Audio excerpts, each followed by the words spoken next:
बहुत समय पहले की बात है। एक छोटा सा गांव था, पेड़ों से घिरा हुआ, शांत और हरे भरे खेतों से भरा हुआ। वहीं एक कुत्ता रहता था, पतला, भूखा और हमेशा खाने की तलाश में भटकता हुआ। गांव में बहुत सारे लोग रहते थे, लेकिन कोई भी इस आवारा कुत्ते को खाना नहीं देता था। वह जब भी किसी के घर के बाहर जाकर बैठता, लोग उसे डांट कर भगा देते। कई दिन बीत गए, पेट में चूहे दौड़ने लगे और आंखों के सामने सब कुछ घूमने लगा। उसके शरीर की हड्डियां भी दिखाई देने लगी थीं। एक दिन की बात है, दोपहर का समय था और धूप बहुत तेज थी। कुत्ता अपने थके हुए पैरों से गांव की गलियों में घूम रहा था। तभी अचानक उसे कसाई की दुकान से ताजे मांस की गंध आई। उसकी नाक भड़क उठी। वह उसी दिशा में भागा। वहां उसने देखा कि एक हड्डी जमीन पर गिर पड़ी है और उस पर अभी भी थोड़ा सा मांस चिपका हुआ है। वाह, भगवान ने मेरी सुन ली, कुत्ते ने सोचा। उसने तुरंत हड्डी मुंह में दबा ली और इधर उधर देखा कि कहीं कोई दूसरा कुत्ता या आदमी तो नहीं देख रहा। फिर वह भागता हुआ गांव के बाहर एक शांत और सुनसान जगह की ओर निकल पड़ा। वह एक पुराने लकड़ी के पुल पर पहुंचा। नीचे एक नीली और साफ नदी बह रही थी, जिसमें आसमान और बादलों की परछाइयां झिलमिला रही थीं।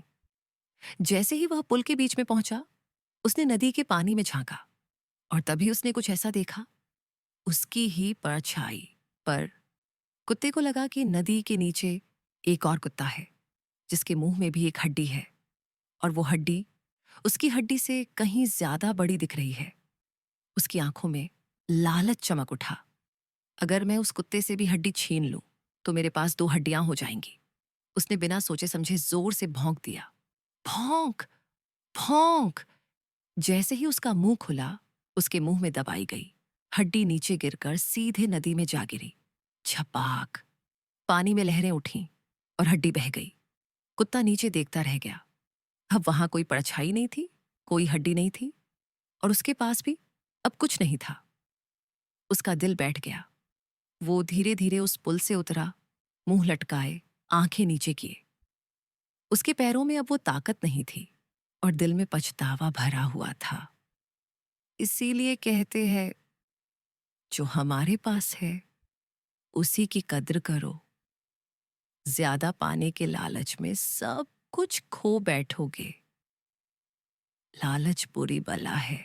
अगर आपको ये कहानी पसंद आई हो तो लाइक जरूर करें और ऐसे ही और प्यारी कहानियों के लिए हमारे चैनल दादी माँ की अनमोल कहानियों को सब्सक्राइब करना ना भूलें। फिर मिलेंगे एक और नई जादुई कहानी के साथ। तब तक के लिए अलविदा।